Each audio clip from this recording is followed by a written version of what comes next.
On a morning in 1997, a southern Fulton County neighborhood in Georgia would be rocked when 28-year-old Lorrie Ann Smith was discovered lifeless in her bedroom.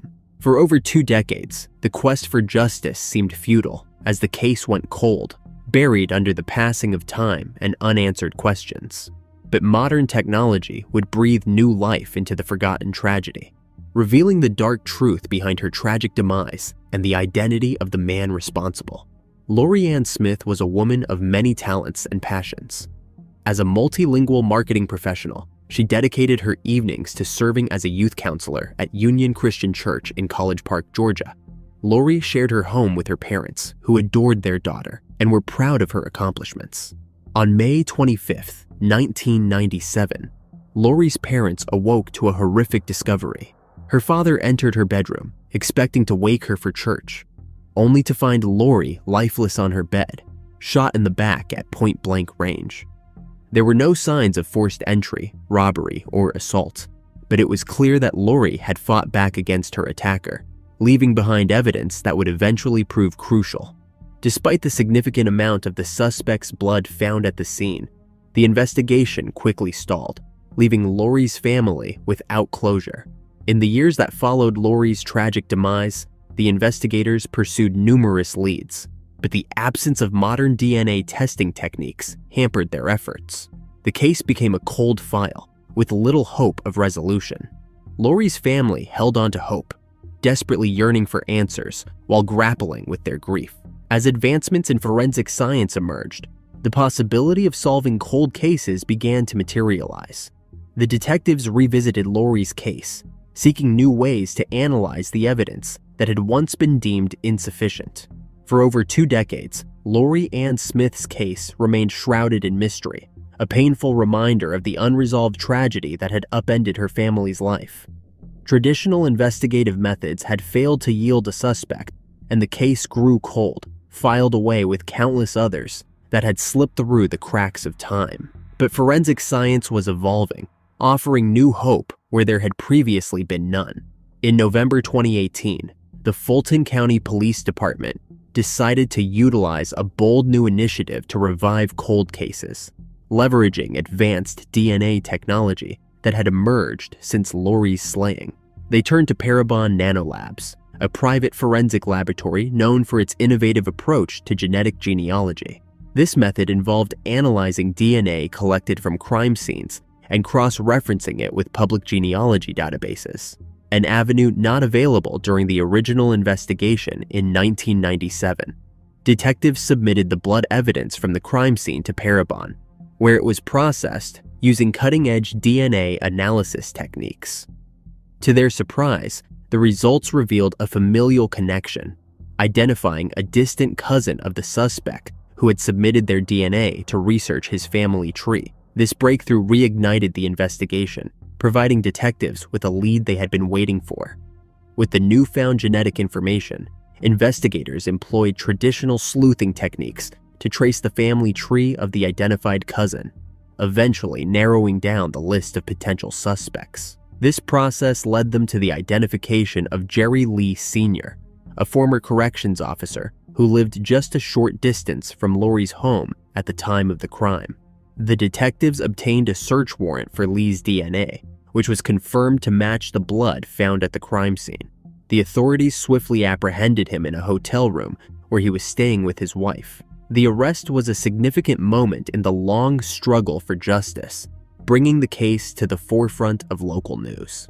As the community processed the shocking news of Lee's arrest, Lorrie's family finally began to see a glimmer of hope after years of heartache. In a statement released through the Fulton County Police Department, Lorrie's family expressed their mixed emotions, stating, "We have some relief. One chapter has closed, but there are new ones opening with trials, sentencing, and all that we will be learning about the next phase of the process." Jerry Lee Sr. entered a negotiated guilty plea to charges of voluntary manslaughter, burglary, and aggravated assault related to Lorrie's tragic demise. Initially facing charges for the slaying, the 66-year-old's plea agreement resulted in an 18-year prison sentence in November 2023. Detective Twanessa Howard, who dedicated herself to unraveling the mystery that had haunted Lorrie's family for years, said, "It feels wonderful to finally bring some kind of closure to this family. Though the scars of tragedy will never fully fade, the breakthrough in this long unsolved crime means that the Smith family can finally begin to heal and look forward to a future that promises the possibility of closure and justice." Jill Behrman, a 19-year-old Indiana University student, disappeared on May 31st, 2000, while on a morning bike ride that began on Bloomington. On the morning that Jill has disappeared, she left her parents' Hyde Park home for a short bike ride before work. She was an experienced bicyclist. Jill did not show up to work for her shift that was supposed to begin at noon. She was also expected to meet up with her father and grandfather for a late lunch that afternoon, but did not arrive. The next day, she was reported missing by her parents. Jill's disappearance triggered a massive search and media effort. Her family offered a $25,000 reward for any information on her whereabouts. Investigators had a theory that Jill rode her bike south of town that day, which was consistent with the discovery of a white water bottle identical to the one she carried on the frame of her bike and eyewitness accounts. The eyewitness said that they saw Jill at 9:38 a.m.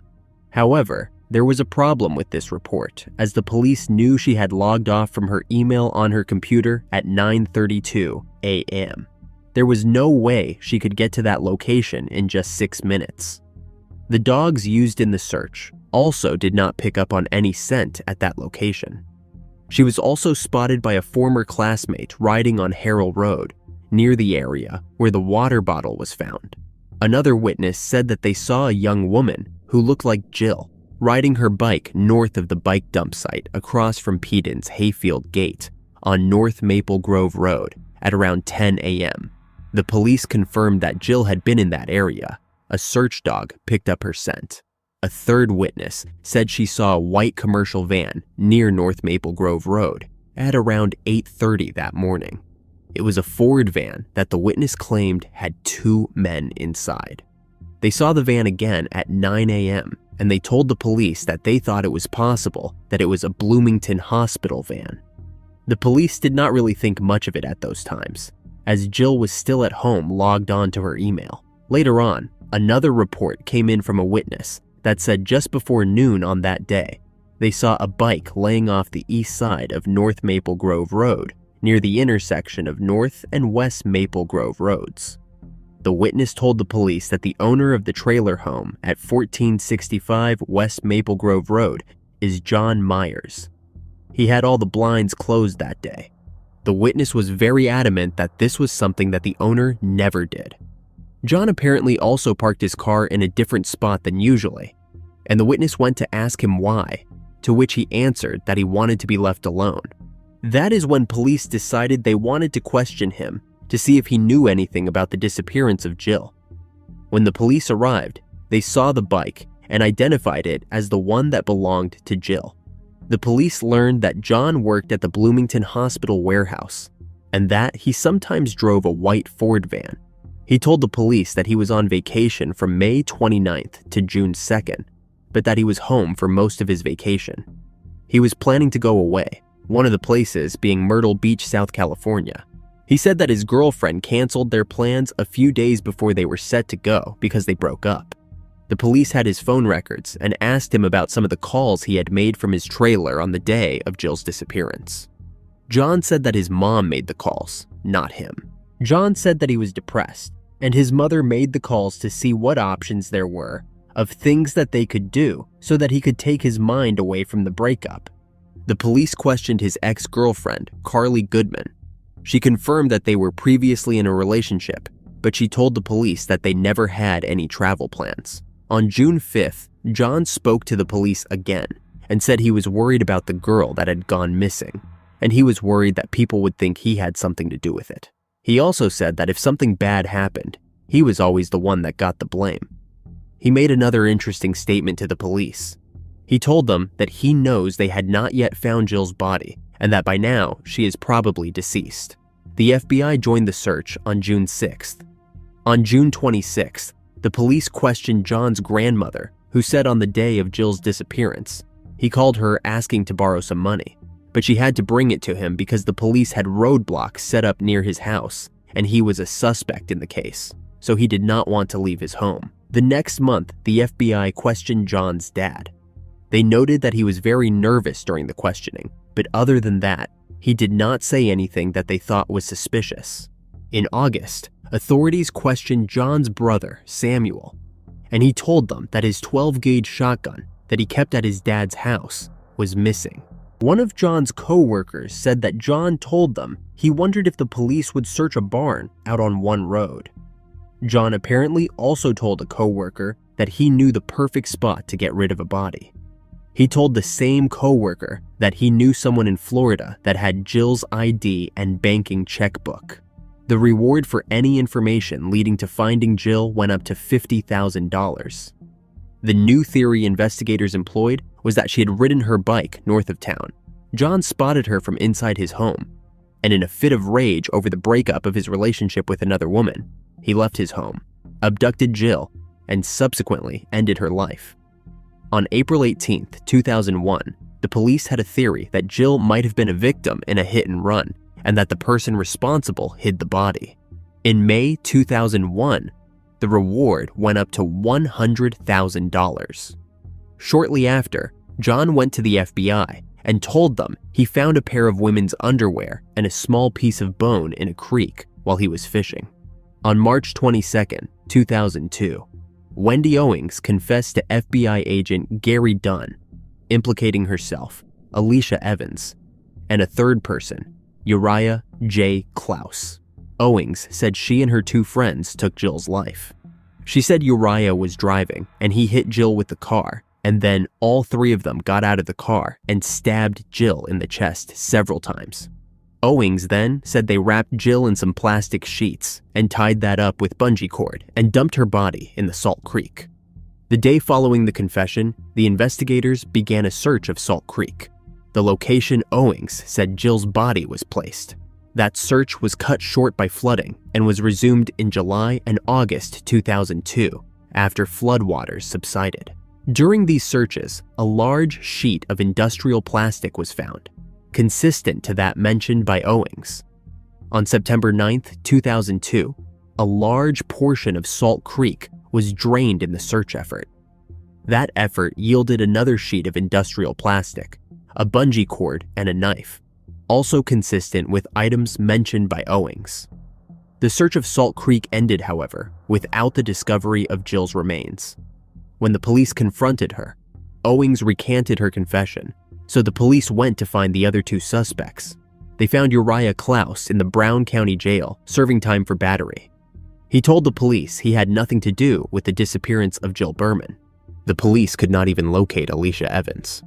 On March 27, 2002, John Myers was serving some time in the Monroe County Jail on unrelated charges. He told one of the correctional officers that he found some letters while he was cleaning some food trays. He told the guard the notes were related to the case of Jill.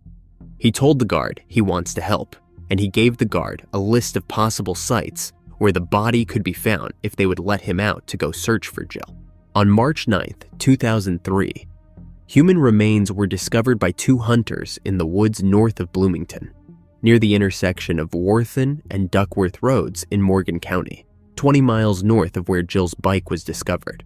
They recovered about half of a human skeleton. The other half was missing. The police did not find any evidence that the person had been stabbed or beaten. They did, however, find a shotgun shell wad at the site. They also found 380 number 8 shot lead pellets, which most likely came from a 12-gauge shotgun. On March 13th, the police made the announcement that the bones they found belonged to Jill Behrman.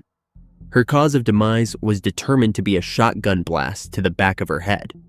They also determined that where they found the remains was also the scene where she lost her life. She was not slain somewhere else and then brought there. Myers was arrested on April 9, 2006, and charged with the slaying of Jill. On April 11, he was led into the Morgan County Courthouse for his initial hearing on the charges of slaying.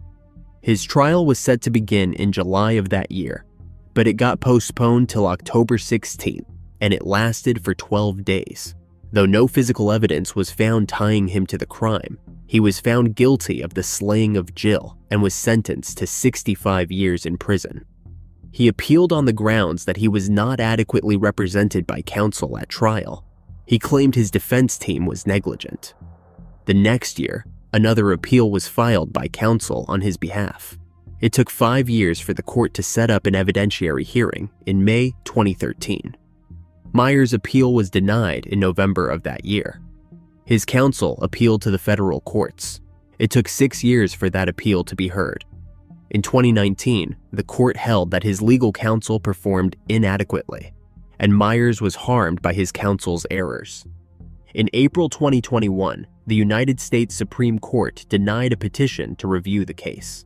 After his initial conviction, the Indiana Court of Appeals found Myers fell short of establishing that the testimony and evidence were false, or that the state knew that they were false. Myers had requested that a new trial be set after claiming that state investigators had previously failed to provide over 8,000 pages of FBI and Bloomington Police Department documents related to the investigations into the disappearance of Jill.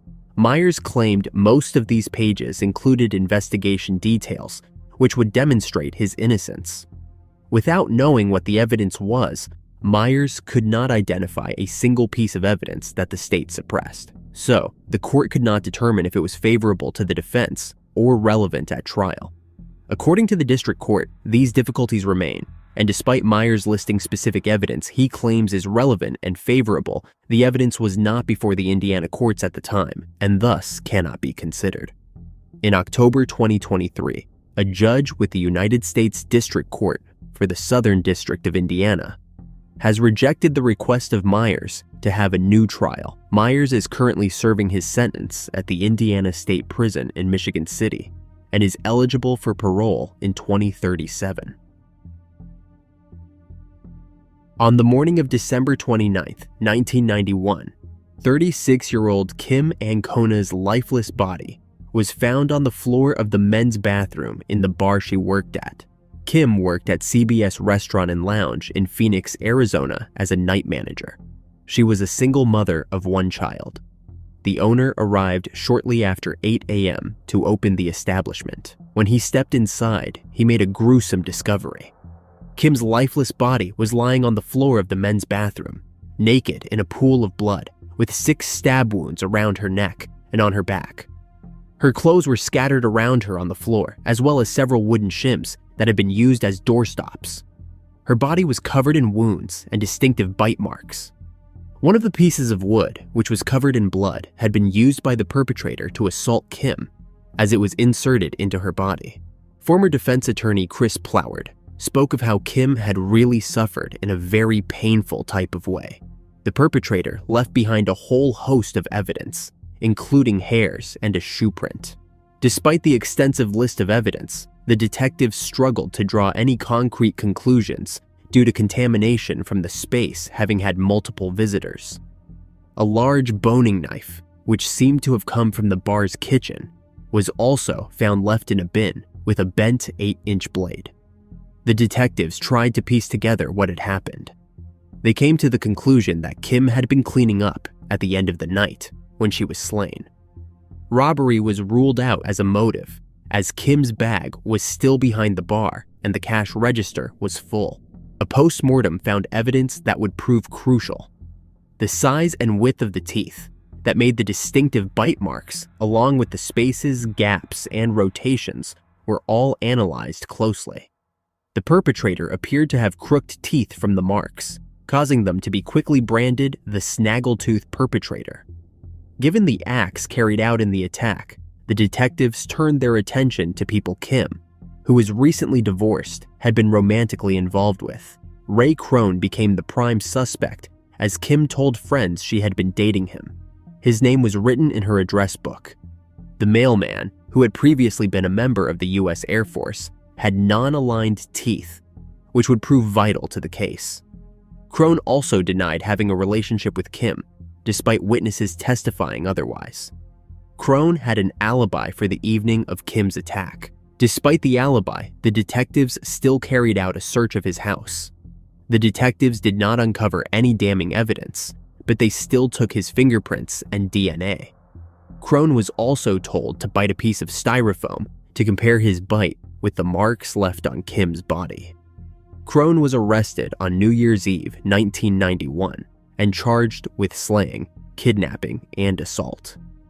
10 months after Kim's demise, he went to trial with dentist Dr. Raymond Rawson, called as a witness. Dr. Rawson claimed that the bite marks on Kim's body belonged to Crone. It became the most convincing piece of evidence for the jury. It did not take them long to reach a verdict. They returned with a guilty verdict, and Crone was sentenced to the end-of-life penalty in 1992. He remained on the end-of-life sentence until 1996, when he got a new trial with the help of new technologies and advances in DNA testing. Saliva, hair, and fingerprints collected from the scene were found to not be a match for Crone. But Dr. Rawson was called once more as an expert witness and asserted that the bite marks belonged to Crone. Crone was found guilty once again. It was not until 2002, when a new law granted Arizona prisoners the right to carry out DNA testing on evidence used against them, that Crone got another chance. This time, the authorities reviewing the evidence got a DNA match, and it was not Crone. The match belonged to Kenneth Phillips, a local man who lived just 600 yards from the bar where the attack happened. He was a repeatedly violent offender. Phillips had been sent to prison 30 days after the slaying on a separate charge. He did, however, admit he had been at the bar that night. Phillips claimed to not remember much. What he did remember is that he had gotten angry because he was cut off at the bar. The evidence showed that he was guilty. He ended up pleading guilty on August 18, 2006, where he was handed a 53-year sentence for assault and slaying. Initially, the Maricopa County Attorney's Office sought the end-of-life penalty against Phillips, but dropped the request because of mitigating evidence presented by the defense. While this was going on in 2002, Ray Crone, who was then 45, was fully exonerated and released from jail on April 8th. He went on to use his time to talk to schools and other groups for nonprofit organization Witness to Innocence, which is working to abolish the end-of-life penalty in America. In 2005, Ray received a settlement of $1.4 million from Maricopa County and $3 million from the city of Phoenix. The snaggletooth perpetrator never took anyone's life, yet he was forced to survive 3 years of solitude because of the end-of-life penalty, where he was held in a 6 by 8 foot concrete cell with virtually no human interaction in the Arizona desert. Ray said he replays the moment the judge slammed the gavel and said the words, "You are free to go," after he was exonerated. Kim's mother was in the courtroom that day in April 2002, and he could still see her hobbling over to him with her cane with tears in her eyes. Ray said, "I knew how much she hated me, and rightfully so, thinking I was the perpetrator." He continued, "Here she was, a frail lady, walking up to me in tears and said, 'Mr. Crone, I just want to apologize. I'm sorry for what happened to you. I know what it is like to lose someone. I lost my daughter, and your mom lost you for 10 years. Please forgive me. I just believed what they told me.' I said, 'Ma'am, it is not necessary. Just as you said, you believed what they told you.'" Ray said that the interaction with Kim's mother was the first time he could offer his condolences.